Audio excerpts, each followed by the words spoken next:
How's it going, everybody? Hope you're all doing well. So in this video I wanted to show you how I go about editing one of my photographs. Obviously there is no right or wrong to this is just how I go about it. We're going to be starting in Adobe Lightroom and then moving over into Photoshop. If you don't have any of the Adobe softwares, I think a lot of the settings we're going to be doing in the beginning should translate over into whatever software you're using. It's not really about the settings here though. I think more so just wanting to share my workflow and how I approach the edit. But without further ado, let's go ahead and jump right in. Alright, so we are here in Lightroom. As you can see, this is the photo that we're going to be working on today. This was a shot I took on a recent trip to California. This was in the Redwoods. It was a beautiful waterfall.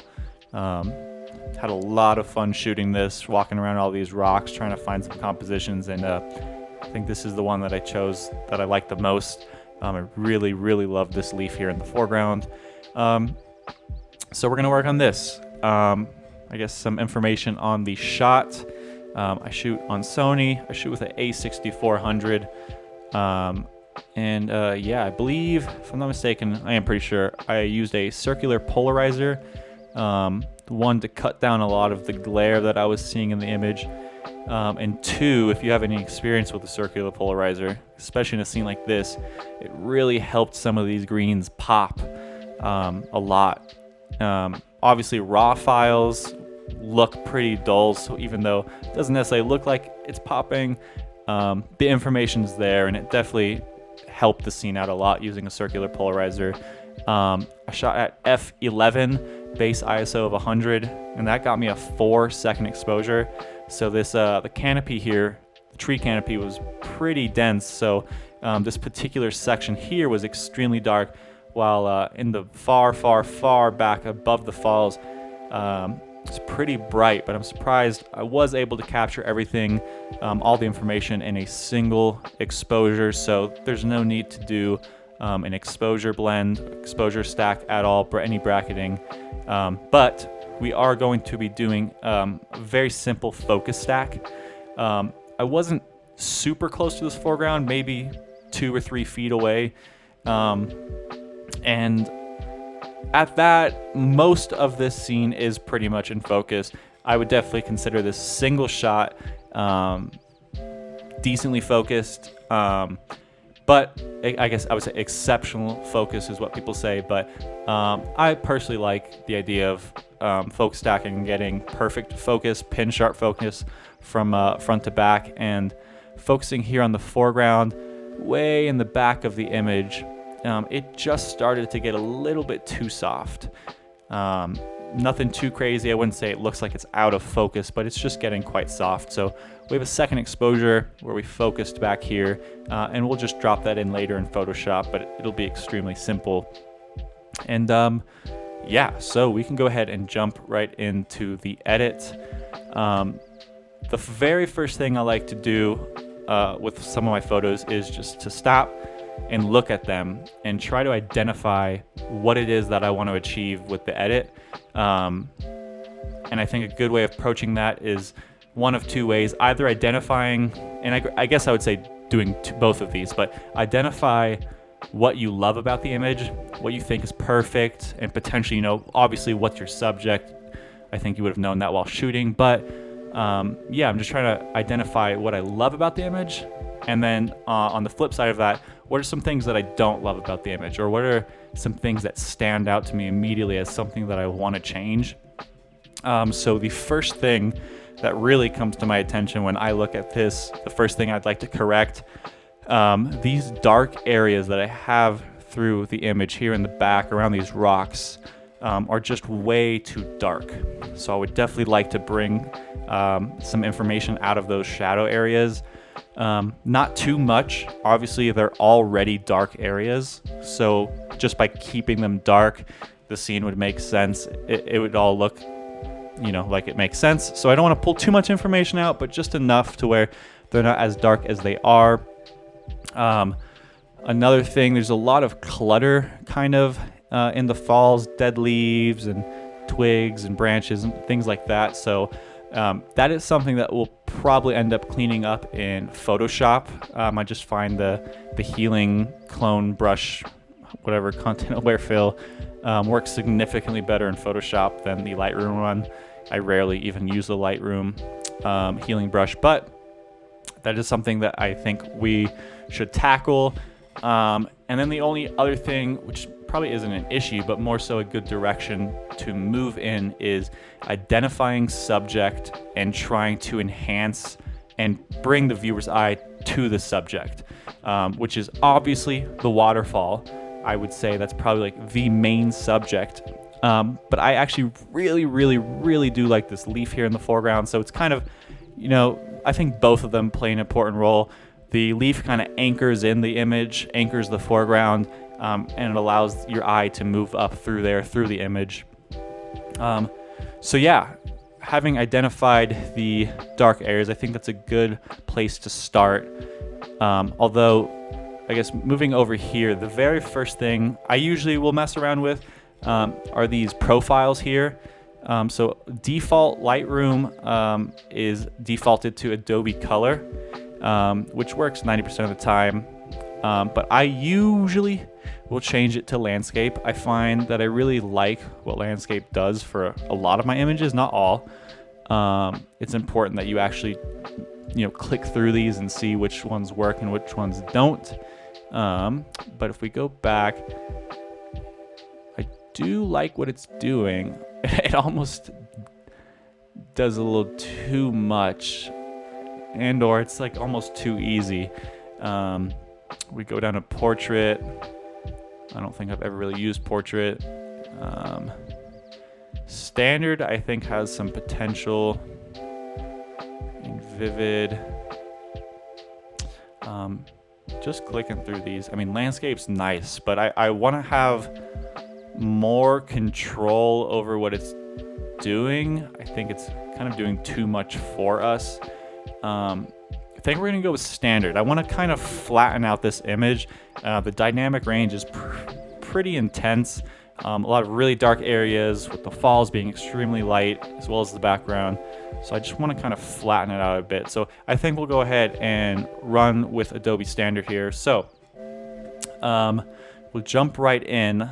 I like to work top down here in Lightroom, just starting with your general exposures and work our way down one by one.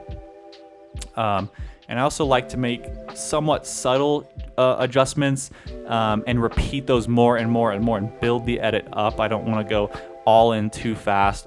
I have a kind of a subtle approach to editing here. So I think we can start with some of those shadows. Honestly, get straight to it just by bringing this up, and we can go and just kind of fine tune it. Just bring these sliders back and forth until you land on something that looks good. I think we'll do that for now. We're already just getting a lot more information in some of these areas. Again, I said I didn't want to bring it up too much, but just enough that we can start to see some information come through. Like I said, I think I want to flatten this file out at first. We'll bring all of the information back and start to use masks to really let our eyes hit on certain parts of this photo, but just trying to flatten it out and get a nice smooth image at first. So I think that looks pretty good there. We might just kind of pull these blacks up a little bit more, kind of drop the whites down, something like that. And we'll do before and after. Let's see, so before, after. I mean, already the image is certainly flatter, but the amount of detail, the amount of information now, I think we're bringing out a good amount of information in the file. I like that. We're gonna roll with it. I mean, everything I'm doing here is just kind of on the spot. We're kind of winging it. Excuse me if I'm a bit slow, but I like to kind of just, you know, figure it out as I go along. I don't really know what I'm doing too much. I think that's the thing. You should just play around with the edit, have fun. The more and more you do it, I think you have some things that you tend to fall back on. That's how you build your technique, but just mess around with these sliders, and that's all we're kind of really doing here. But yeah, I think I'm gonna skip any of these presence kind of detail settings here.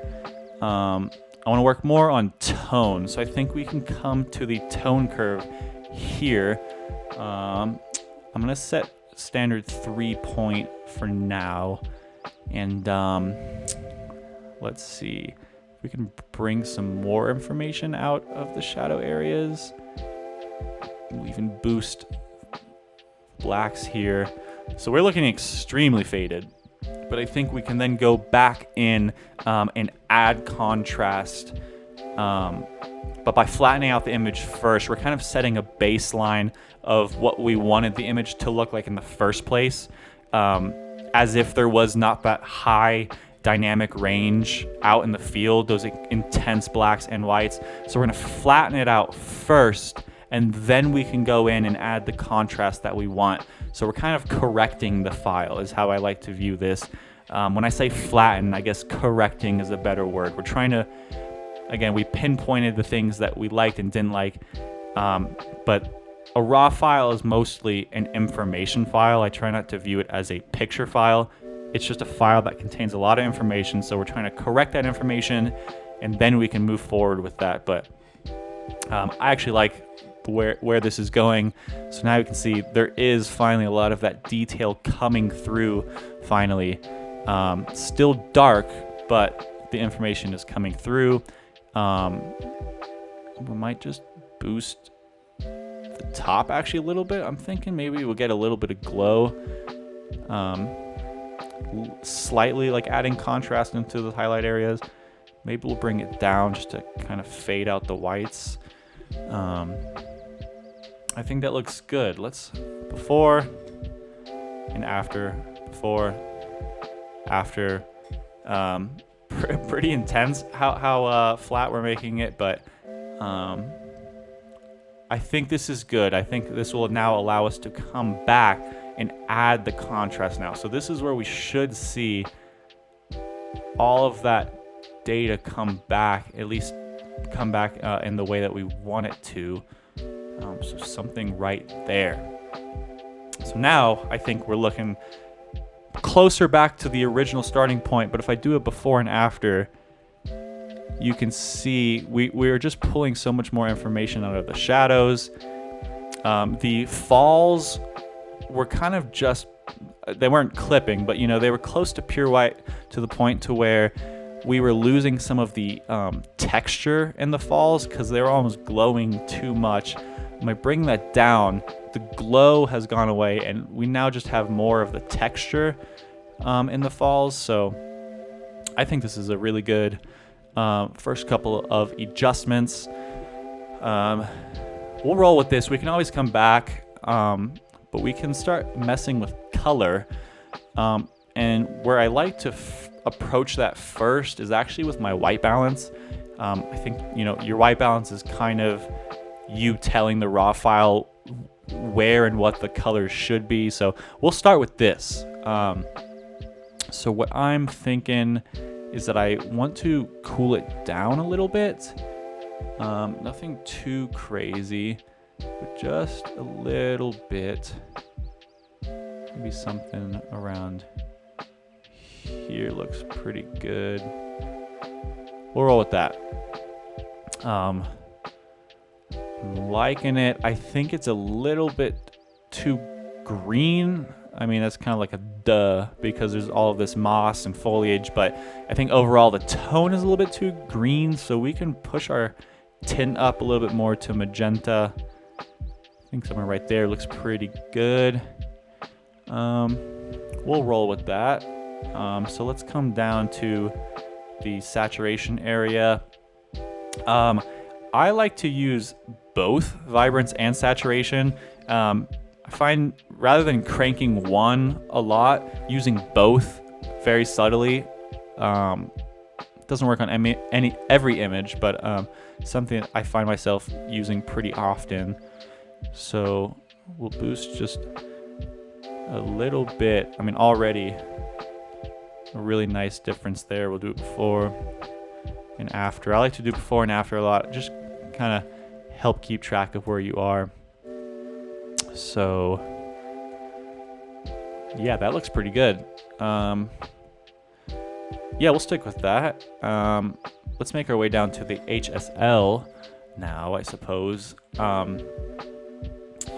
I think this leaf here in the foreground, like I was saying, I really enjoy. Because it's yellow, I'm thinking that I want to push some of these greens a little bit more yellow, just very slightly. Just maybe, and it could also almost imply like fall time, like pushing some of these hues in the image a little bit closer to yellow. So we'll go over here to the hue slider. I think that's a good place to start. And if you've messed around with this kind of stuff, I think you'll know that I find that greens tend to actually sit more like yellow, maybe even into orange. There'll definitely be some in the greens here, but probably these three sliders will contain a lot of the color information that we're looking for. So, I mean, really, like I said, just mess with these sliders. This has a lot in the riverbed. Maybe go a little bit warmer, kind of more towards reds here. I like that. Again, being really subtle. I don't want to overdo anything. I think that's pretty good. Let's see if there's much in the green. A little bit.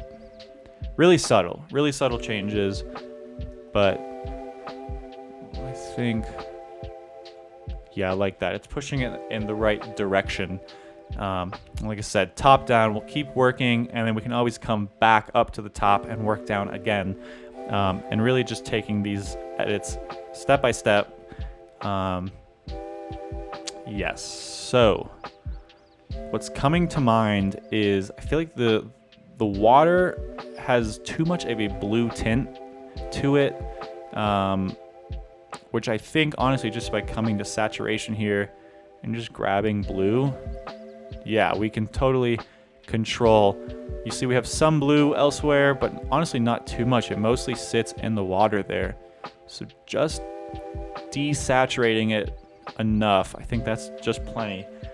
Don't want to go 100%, but I think that looks pretty good. We got back to like a nice clean white tone there.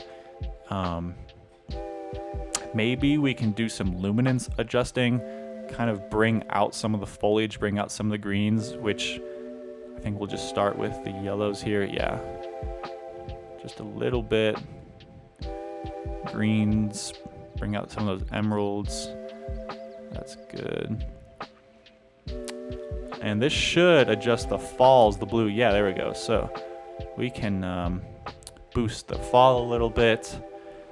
So I think that looks pretty good. Yeah, you can definitely see, I think it's doing a lot for the image. Not necessarily tonally, but the hues, I think, just changing that really subtly brought a lot to the image. It feels a little bit more lively. Yeah, that's good. And we'll do it before and after. Before, after. I'm just kind of letting my eyes scan through the image as I do this before and after. And I really like what we got going on here so far. Let's see. What are we wanting to do? I keep this clutter down here keeps catching my attention. Like I said, we can pull some of this out in Photoshop, but I'm actually thinking maybe we come in with a crop here. Just crop in a little bit. I don't know if I want to crop into this rock here, but I don't have a lot of room. Let's see. Maybe we can, I don't know. Let's give that a shot. I like that. It does kind of pull us a little bit further into the scene. I like that. Let's roll with that. Kind of gets rid of most of that clutter, so now we can very easily clean up a little bit more of that in Photoshop later, but I think that is pretty good.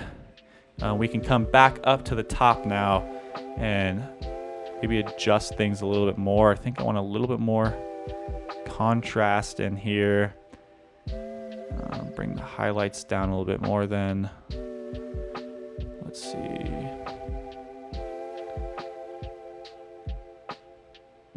Something like like that. Looks pretty good. Might bring the whites down more. I think the blacks are pretty good. I don't know. I like this kind of dark and moody image that we have here. Yeah. I'm also thinking we can do a lot with masks. A lot of this is all global. Again, I was trying to just flatten out the image and just get the exposure that I was looking for, but honestly, we should probably come in with some masks. Yeah, I think first, I'm thinking I want to come down to the camera calibration down here and just pull up this blue saturation. It's something that I do a lot with my images.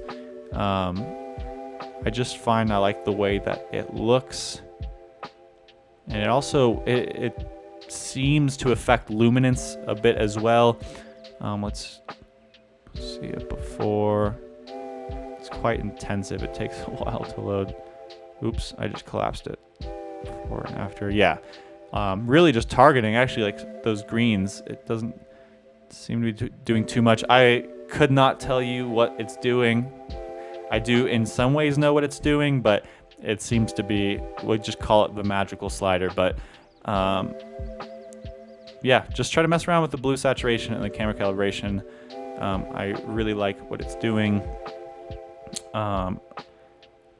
We can try a little bit of color grading just to inject some color in here. Maybe the shadows are just a little bit dull. Obviously the green is more mid-tone and highlight, and that's good, but maybe we can inject some of that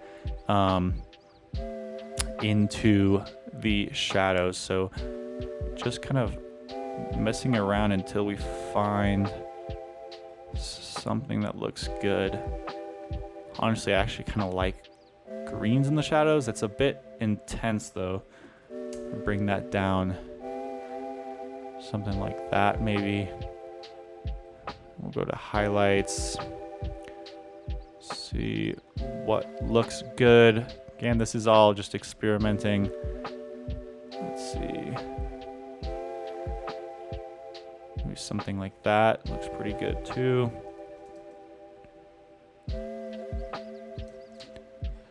All right. I don't know. I think that looks pretty good. Very subtle.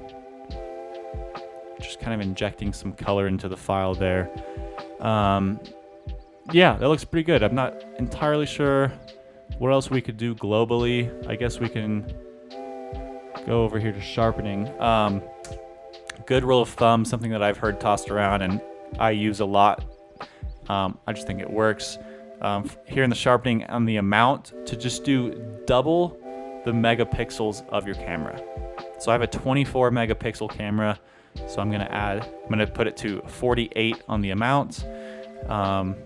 Then the other thing I like to do is here on Mac by pressing Alt. I'm not sure what that would be on PC, maybe Option, but here on Mac by pressing Alt and clicking and dragging this mask slider, what you'll see is areas of black, the sharpening is no longer affecting, and areas of white are being sharpened. So by default, the entirety of the image is white, meaning every single pixel is being sharpened equally. That includes noise or just areas that aren't necessarily needing to be sharpened. So I like to refine this to where I pretty much see that we're targeting edges and areas of texture. Pulling it back a little bit. I think that's good right there. So it looks pretty good. I always battle with whether or not to add noise reduction. I don't know, a small amount never hurts, I guess. Maybe smooths things out just super subtly. But that's pretty good. Maybe a vignette. We can add a bit of a vignette here just to draw our eye kind of closer here into the middle with the fall. Yeah, I'm quite a fan of a vignette. I think it does a lot.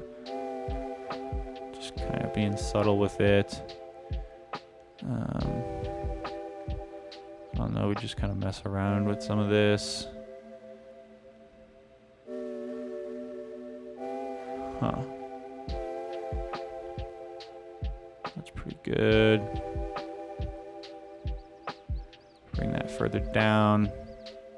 Something like that. Turn it off. Oop, collapse it again. Off and on. Yeah, it does a lot. It really does, I think, bring the eye closer into the middle here. So I think that's kind of all I would like to achieve here in the global editing. Again, we just kind of flattened the image out, got some detail back, balanced it. We adjusted our white balance a bit, brought in some saturation. We adjusted our colors here, really subtle. Again, just targeting the colors that we wanted specifically with an idea of what we wanted. I wanted to push them a little bit more into the yellows, a little bit more warm. Injected some color. Camera calibration is doing its magic. Yeah, I think that's pretty good. I think we can just jump over here into the masks. Let's see. Just trying to see where we can jump in. Honestly, we should probably bring some more attention into the falls. Boost the whites, maybe contrast, I'm not sure, but just bring some attention back to the waterfall. So thinking we can go in with a brush. Let me zoom in here. So we'll open this up. We will just open a brush and let's just crank the whites all the way up just so we can see what we're doing. So I'm just gonna go ahead and paint here on the whites. And let's see. Boom, boom, boom. There we go. Starting to see it come through now. Really subtle. Good. Okay.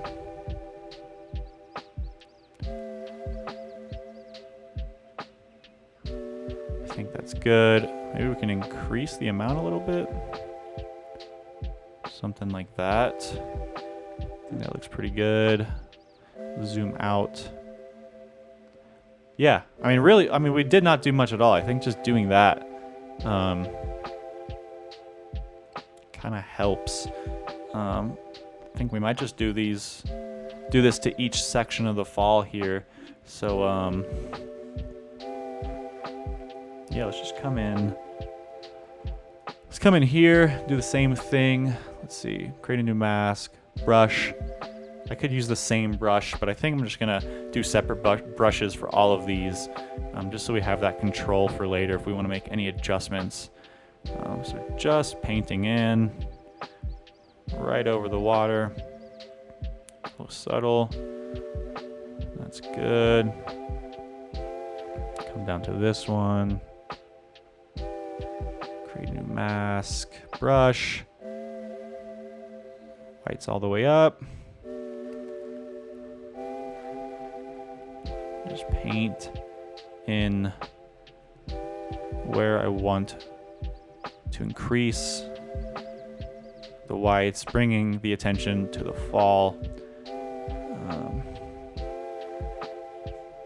Let's see. All right.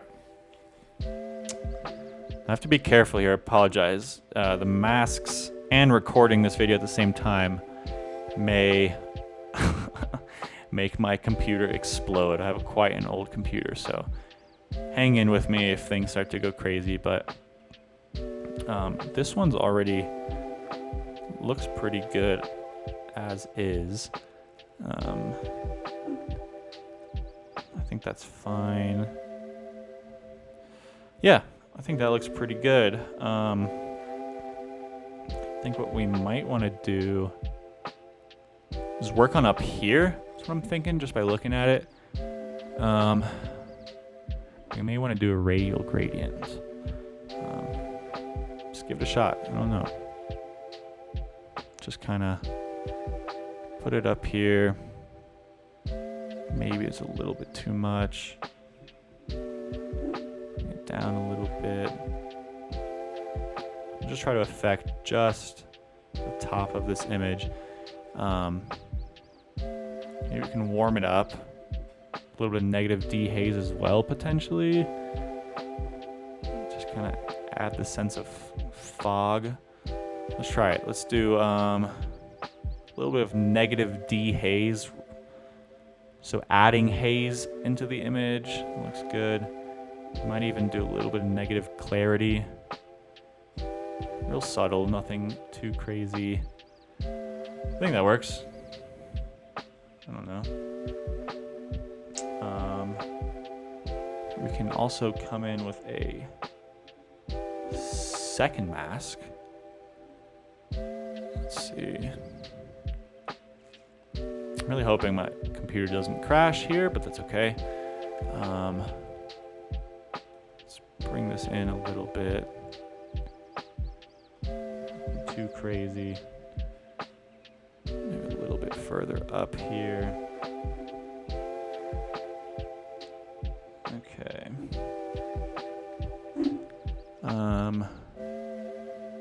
Add some contrast. That looks pretty good. Highlights down. Get rid of some of that glow that's up there. Although maybe we'll add just a little bit of contrast in to add some glow.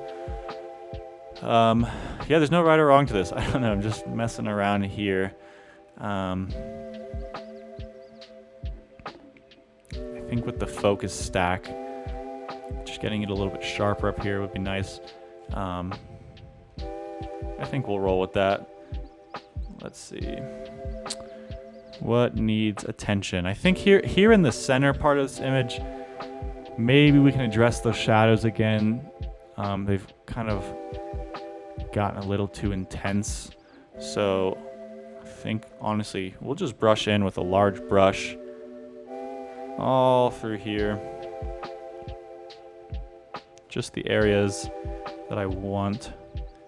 Doesn't have to be everywhere. We're kind of fine on the bottom of the image, so there's no point, but all through here, like that. Looks good. I think we'll just bring the shadows up. Something like that. Okay, my cat just scared the hell out of me. Okay. I think that looks pretty good, actually. That did exactly what we wanted it to.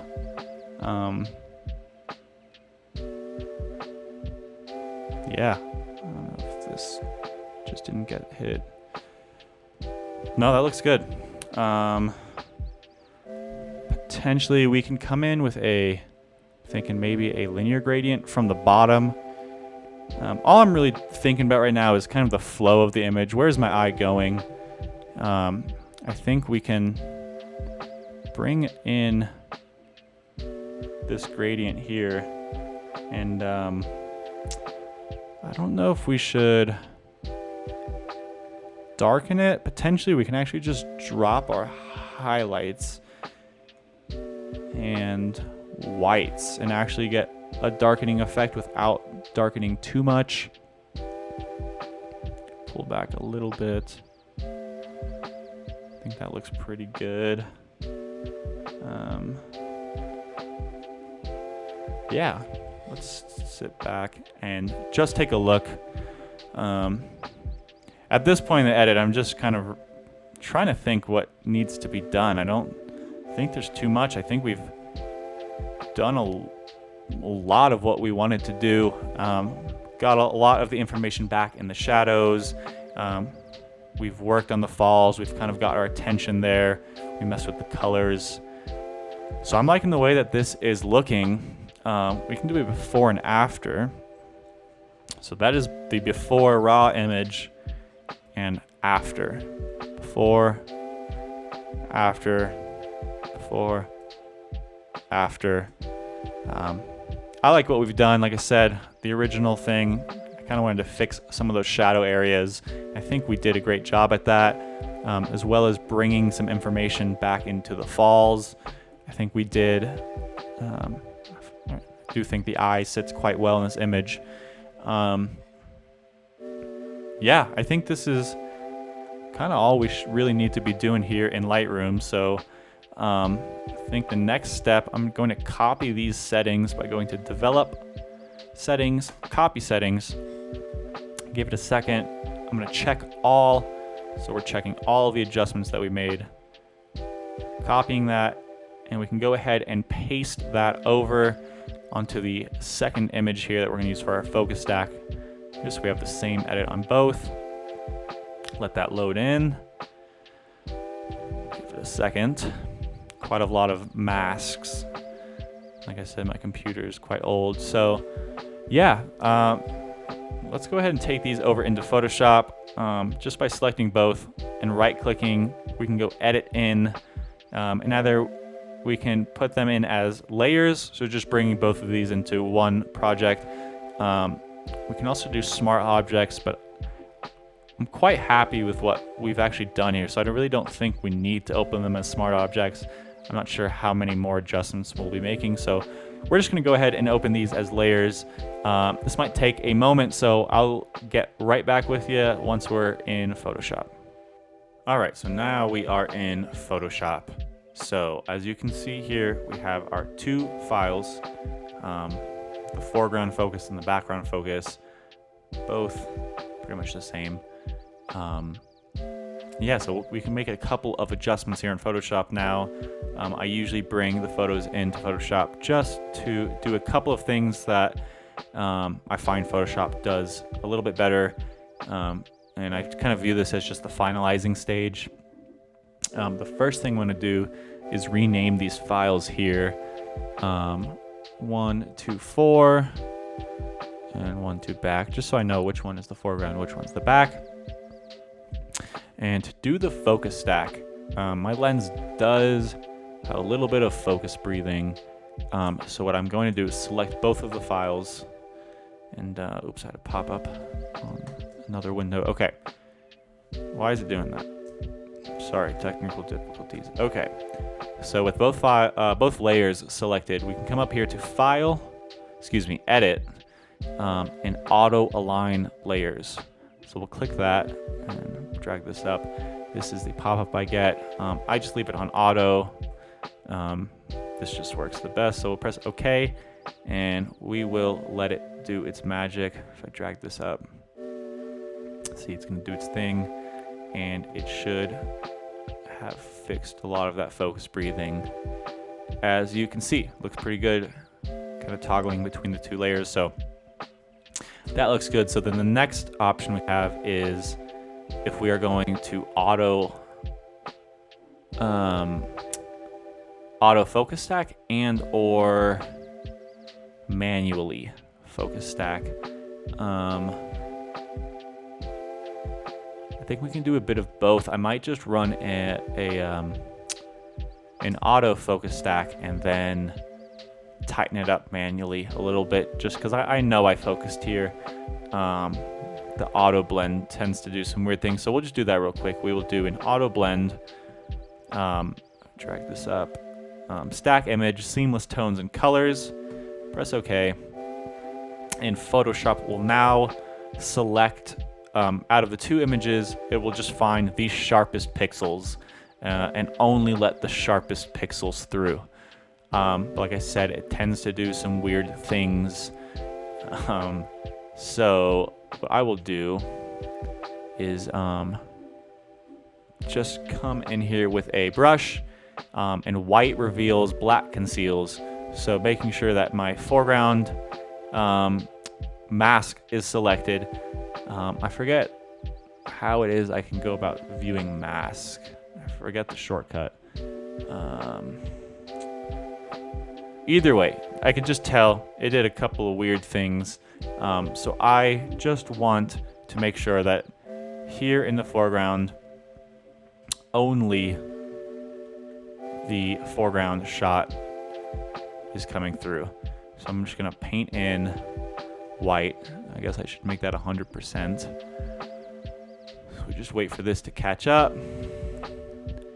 Bring that to 100% and do another paint over.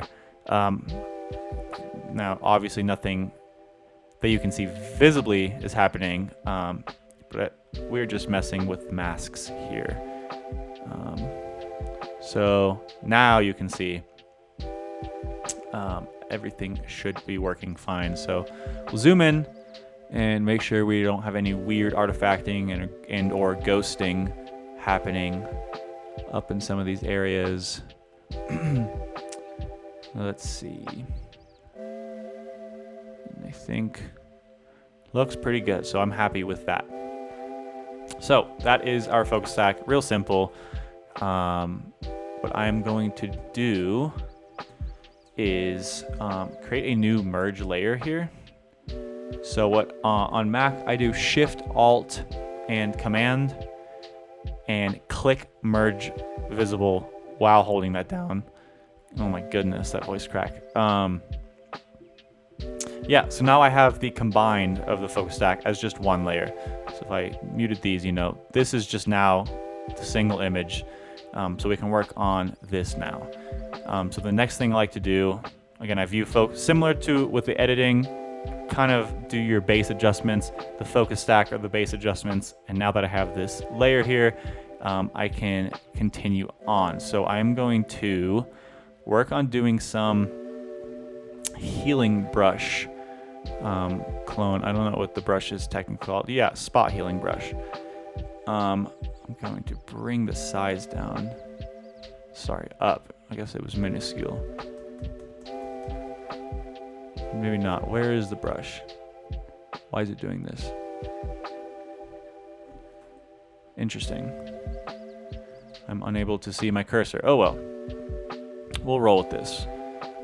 So I'm just going to come in here, and I think I tend to maybe go a little bit overkill at this part, but I'm just trying to remove like all of the distractions, even if they're extremely small. I'm just trying to get rid of distractions, and then obviously I mentioned with this all the clutter. Just trying to keep an eye out for anything that ends up looking a little bit too weird. Sometimes it doesn't do the best job. Slightly weird up through there, but I don't think it's enough for anyone to notice, so we'll roll with that. Getting rid of some of these areas. And again, I like I said, I think I do go a little bit overkill here when I do this, but it's just the way that I do things. So cleaning up all these leaves. We can come in and grab this one, I think. Boom. That looks good.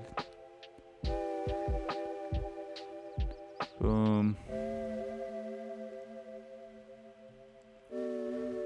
I also tend to get in the zone here, so I apologize for the silence, but this part's pretty self-explanatory, pretty straightforward. Just coming in, cleaning up all these little areas, little dots and blemishes that you may not think of as distractions, but if you did it before and after, which we can, I think you'll see it makes quite the difference. I think really if you just, with your eyes, just scan really fast, and if anything catches your eye, like boom over here, that just caught my eye, those are things that then I think of as, if your eye was able to quickly identify them, then they potentially could be distractions. Now, again, I said again, this is just personal preference. Nature is not perfect. There is part of composition hunting that is mitigating distractions and clutter and trying to clean it up compositionally, but there's only so much of that you can do. So what I'm not trying to do is say that nature needs to be perfect, because it is not. And obviously we're not smoothing the image out completely, but just trying to grab those couple of things that I think overall can help the image out. Come over here. Let's see. Oh, this looks pretty good. Get rid of that. And this. Just being really subtle. Don't want to go too crazy. I think, zoom all the way out, look for any other distractions. I think that is pretty good. So we can do before and after. Yeah, I mean, you can just kind of look at certain areas. Here is super drastic up through here. So it's before, after, before, after. It just cleans the image up so much. It's not something that I think the average viewer will notice. No one's gonna look at the image and be like, oh my God, it's so clean. But for me, just getting rid of those distractions, something that I like to do. So that looks pretty good. I'm happy with that. At some point, we'll have to come in and crop because of the auto align, fixing that focus breathing. It did bring in some negative space there. So we'll crop in. We can do that later. I guess the next thing I like to do is some dodging and burning. And I go back and forth with how I approach doing this. Currently, I've just been painting with white and or a little bit of color on an overlay mode, and then for dodging and for burning, you can just paint with pure black on an overlay mode, and it does dodge as well. So we can approach the waterfall, I think, a little bit more, and specifically to try to just bring texture back into the fall, which I will show you. If we just paint in some of these areas of texture, where we see the motion of the water, I think that will work. So grab the brush tool. The keyboard's not working. Okay, come on now. There we go. Maybe not. Okay. What's going on here? Why am I having technical difficulties? Brush. Okay. So, make it nice and small. We're already preset to this warm color. I don't know what that was from, but bring it closer to white. So it's almost white, but not purely. We're injecting us a little bit of warmth. We give that a shot. On an overlay mode, I'm going to bring the brush opacity down, something like around the 20s, and just paint in where I want there to be texture. And it is looking a little bit too strong, the brush, but I actually usually will do this first so I can see the effect, and then we'll dial it back just with opacity. We can also add in like fake texture, just kind of painting it in wherever. This area here in the middle is a little bit too bright, so we'll just avoid that, but grabbing some of the outsides here, we can add a little bit more through here. Up here in the back, just bring some of these little falls out. So I'm just kind of trying to bring out what's already there. I'm just trying to follow those natural paths. Of course, like I said, you could add your own, suggestively, but that's good. And then I will grab the opacity here, bring it all the way to 0, and let my eyes adjust. Look at it how it is.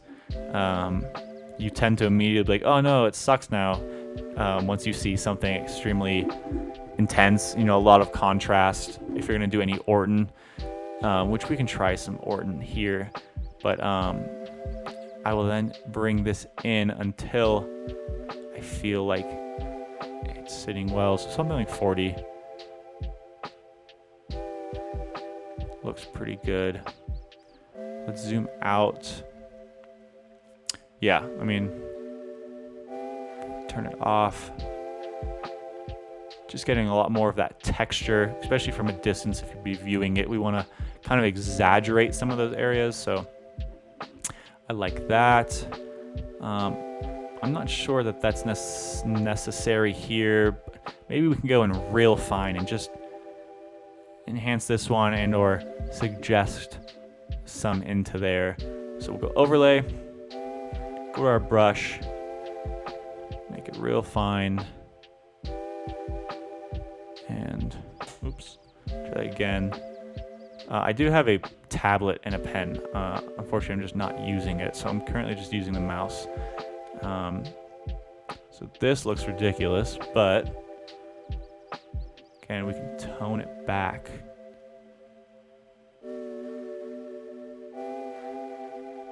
So we will 0 and just start to bring it in like that. Zoom out. Like, you know, again, from a distance, just trying to see a little bit more texture. I think that looks okay. Maybe, I don't know, maybe I'm not feeling the ones that we added in. Let's just start over on that one. I think just enhance this area here. That's all we really need to do. And this is editing. Just trying things out. You know, do not be afraid to just try, because you literally can instantly undo it. Something like that. I keep wanting to curve down. There we go. And then maybe like right up in here, and then we can enhance that. There we go. Zero that out. Bring it a little bit. That's good. Okay. This one's fine. We'll leave this one alone. So I think for water, that will do. I think that's just fine.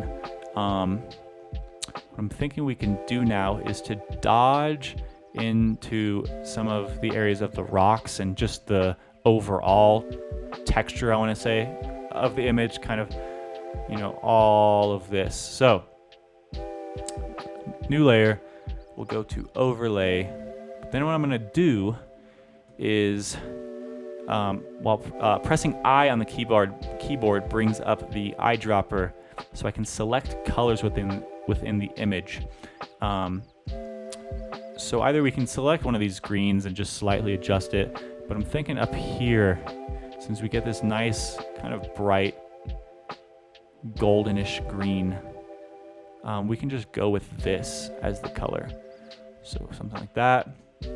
And then I bring it back, you know, once we're within this hue range, I'll bring it up and maybe something like a quarter of the color graph here. I want to inject color, not too much, it's a balance. Pure white will get dodging, but no color, and too much color will be injecting way too much color. You can view that going left to right. The further right you go, you're pretty much adding saturation, so don't want to go too much. But on a low opacity, let's see, bring the size up. And actually, honestly, I'm thinking right before we start doing this, we can actually go ahead and add in a luminosity mask. Just to help guide the brush, so we can be pretty sloppy with it. So we'll let Instamask load here from Jimmy McIntyre, not plugged, but I just like Instamask here. So also the way I approach masking, I will mask the area usually that I deem as the problem child and then invert the mask. So for example, I do not want the dodging to be in the darks. So I will actually select the darks and then I will invert that mask. It'll make more sense maybe here once I do it. So D is for darks, and then 1 through 6, closer to 6, the more intense the mask gets. So maybe like a 3, just kind of pinpointing. It should get most of the darks, definitely including the darks of the darks, but allow some bleed just a little bit. But so as you can see here, white reveals, black conceals. And I'm actually thinking, you know what, we can go refine it a little bit more. Let's try a 5. I think that was a little bit too broad. So let that do its thing. I think that's better. So we can, while clicking and highlighting the mask, Command I will invert it. And we can now click and drag that down to the layer 4. Delete that group. So we haven't done anything yet, but we have just added a mask to the layer that we were going to dodge on, and it will pretty much act as a stencil.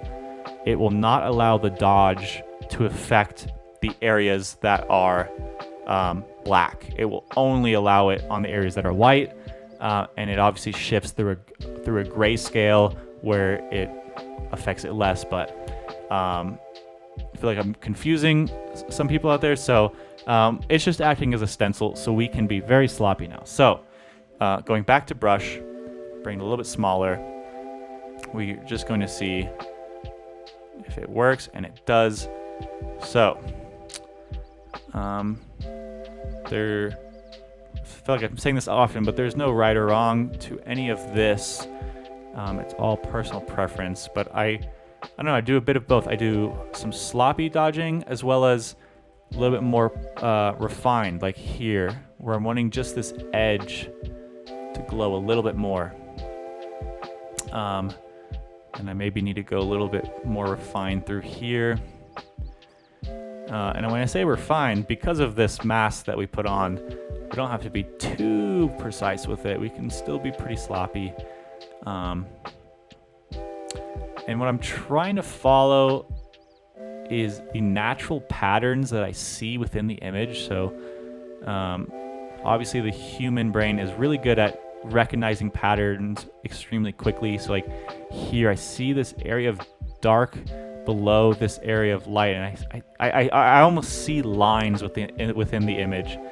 And I'm just trying to enhance those lines, and I guess that's what I call texture within the image, is just these areas that stick out to me and stand out to me. Sometimes it's just broader areas like this where we just highlighted all of it, but just kind of having fun. This part's fun to me, especially because we got that stencil on. We can just go crazy.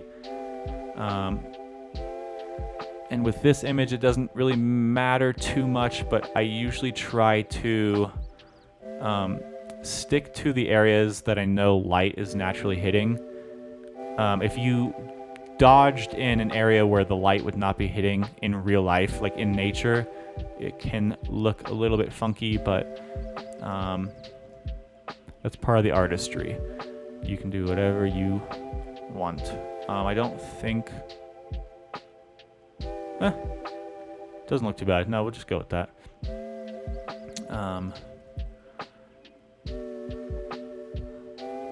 yeah, just kind of painting in here. Again, I apologize if I don't have too much to say. I mean, this part's pretty self-explanatory. Just painting in, and you'll see the before and after. But I'm liking what I'm doing here. And it's really enhancing some of the greens, but really only targeting the greens of the moss, not the overall tones. Bringing in some of this.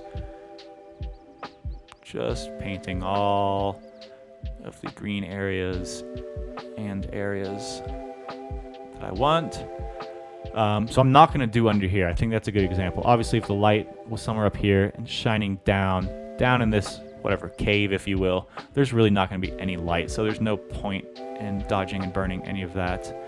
And then I think I'm just going to leave the top foliage as is. Maybe I'm just going to want to do a little bit here. Just bring out some of that texture. So let's zoom out, and we'll do a before and after. So before, after, before, after, before, after. So it's just very selectively lightening areas that we have chosen. So I like the way that looks. And now on the flip side of that, I also like to do some burning. And both dodging and burning by themselves make quite a big impact, but I think both together make an even bigger impact. So we can do some burning now. So like I said, similar thing, we can do overlay mode, but just paint in with, bring this up, with pure black. So trying to think if we should add a luminosity mask to this one or not. I'm thinking why not? I don't really want to affect any of the areas of highlight. Mid-tone is okay, but we might just add a dark swan. It's not as refined, so we can't be extremely sloppy, but it should guide us towards only affecting the darker areas. So we'll go with that. That'll work just fine. So just coming down here now. Let's see, this might be too intense, and I think it kind of is, but that works just for us being able to see it. What I might actually do here, let's do this, I'll show you. I tend to actually make it extremely intense, just so I can really see what it is that I'm doing. And with the burning, this is where I start to, I'm not sure how to explain it, suggest more texture into the image. So if you see here, I see this area, this shape that's just part of the image. There's one here. I'm finding lines and edges, an area that are already dark, and by painting into them, I can enhance that texture a lot more. Now keep in mind, this is outrageously intense. We're going to dial it back with opacity, but it also helps me just to see what it is that I'm doing. And also, so I don't like go over areas twice. It's pretty obvious where I have and haven't been. I also like the boundary areas between, so like the moss and the rock, by adding a dodge there, and when we dial it back, I just like that separation that burning tends to have. So yeah, we'll just, similar to the healing brush, just let my eyes scan, and if anything stands out to me, I will address it. So we are just coming in through here. As you can see, I saw a natural line there. We're just having fun, you know. Feel like Bob Ross. You should just be having fun, you know. Happy accidents. Just let the brush do the work. Let's make this one a little bit more intense. There we go. Add some separation there. Just following those lines that I see, the natural patterns within the image. I'm just enhancing them. You know, make the brush smaller for the smaller areas, larger for the larger areas. Okay. Now we'll come into here. I like to add force in some separation. You can do that as well. Let's separation there, force in some there. And yeah, I mean, I really enjoy this part of the editing, just because it's just so subjective, and I don't know, I find it to be a bit zen. Just having fun, let the brush flow. What we can actually do is burn some of the areas of the falls, opposing the texture, opposing the motion. And once we dial it back, we'll enhance the texture even more in the falls. And we can always go in and mess with the mask to selectively pull some areas out that we don't like. But just keep going. Just let the brush flow. Don't get too caught up in any of this. I will say a good rule of thumb is any area that's extremely detail heavy, and or that the viewer will be paying too much, super close attention to, excuse me. You want to be a little bit more delicate there, just because it's going to be an area of a lot of attention. So take your time, maybe closer to the foreground that you get, closer to the person viewing the image, if you will. Add that separation there. Maybe pull out some of these cracks in the rocks. Let's see. A line there. And I think that looks pretty good. Maybe we'll just bring some of that in.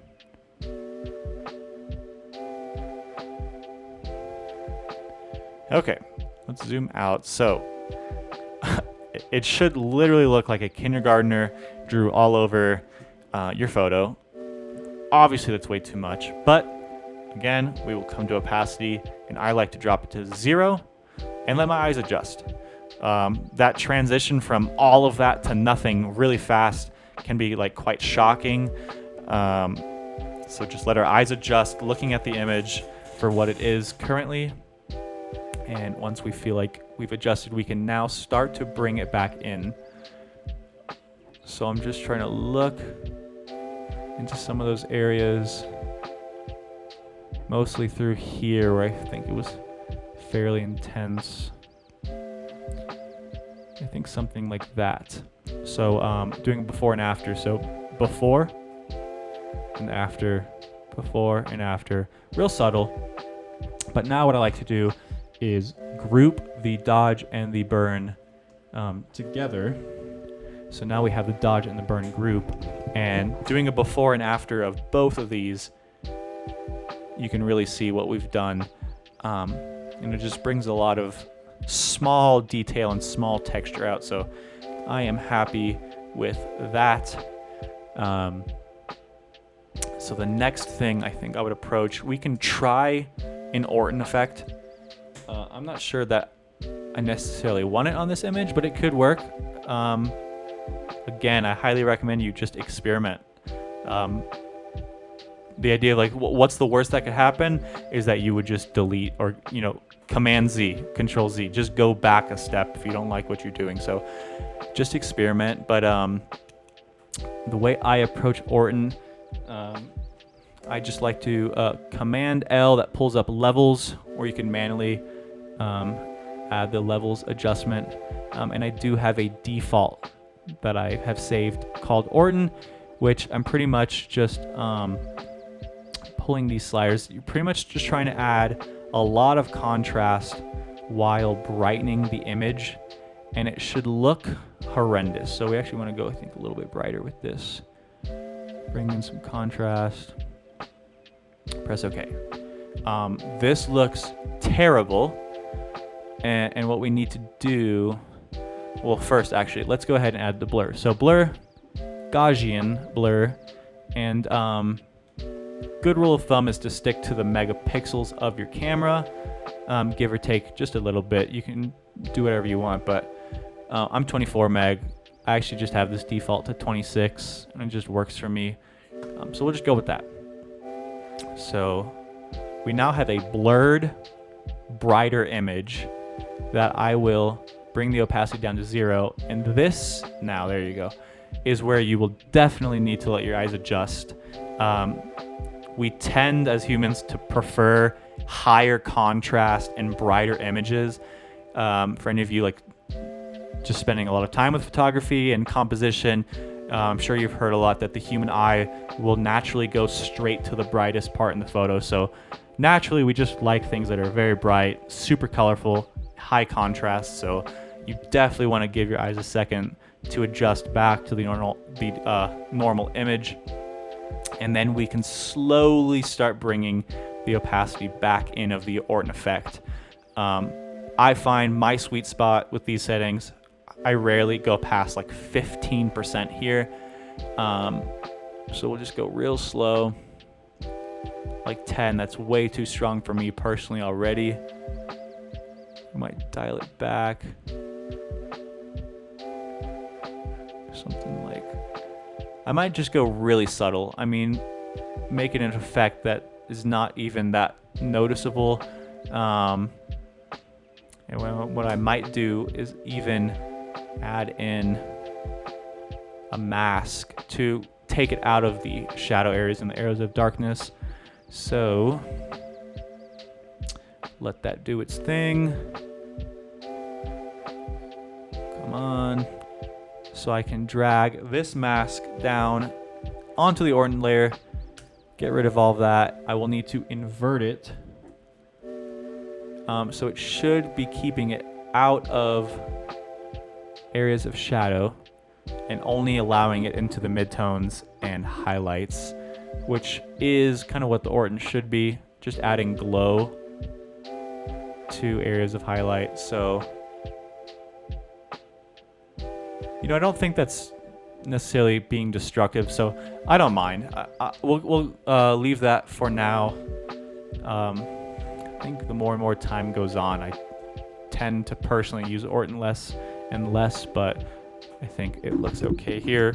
And then finally, I think the last step what we'll do is a sharpen. I don't fully like the sharpening out of Lightroom. I find that Photoshop does a better job at sharpening, especially with this type of sharpening here. So I created a new merge visible on the top. I go over to filter, other, high pass, let that load, and I like a radius of 1. The higher the radius, the more intense the sharpening will be. 1 already does plenty for me, so I'll just do 1 pixel. So you may think to yourself, why is the screen gray now? I'm not sure that I could necessarily explain exactly what this is doing, but it has detected areas of high contrast and or edge. So areas where there is light and dark right next to each other, which is usually edges. So if I zoom way in, you can see all this weird, sharp detail that is it finding the edges. I couldn't tell you what exactly it's doing, but that's what I like to do. So then we change the blend mode down here. You can either do soft light or vibrance, or vivid, excuse me. I like to go with vivid. So at this distance, before and after, you should really not be able to see any difference. So we'll leave it on a before. If I zoom in to some of these areas, give that a second to load. Come on. All right, so this is before, and then I'll click it. You might need to give it a second. After. Before. After. It's just sharpening some of that detail, especially after the Orton, where it may have fuzzed it out a little bit. It's a subtle sharpening, but I like it. And I am pretty pleased with this image, I think, looking at it now. Last thing we need to do is crop in to get rid of the area still from the initial auto blend, which I probably should have done in the very beginning, but oh well. Let it do its thing.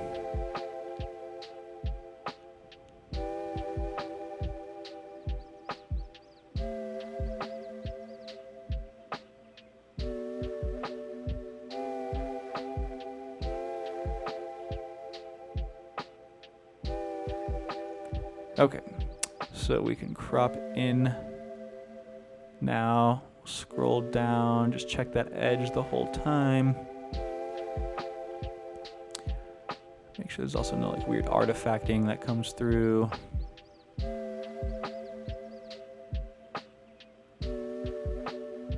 Good, unfortunately. I mean, we're not losing much, but we have to crop in all of this. That looks good. We'll go back up to the top.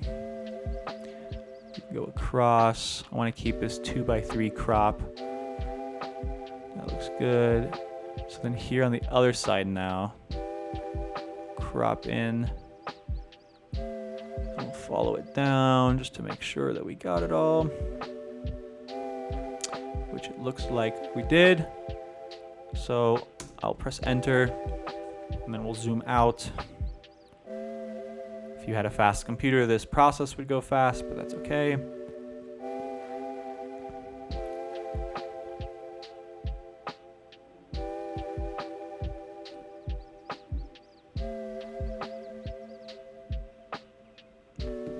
Okay, and we can now zoom all the way out and enjoy the final product. I'm pretty happy with how this turned out. From the original image, we just brought so much color and contrast into the image, kind of created a feel, a specific mood. You know, it's more than just like a raw image. We kind of injected some feels into it, some moodiness. So yeah, that is how I approach editing an image. Like I've said time and time again, there's no right or wrong. This is just how I approach an image. Each image, I think, should be edited differently. So it's kind of just feeling it out. Again, with a lot of the slow pauses, just take your time and think about what you're doing. Think about some of the final steps that you want to make. And I think, you know, a lot of small adjustments layered over time can make a big impact. But yeah, I'm happy with how this turned out. I hope you enjoyed. I hope you learned something.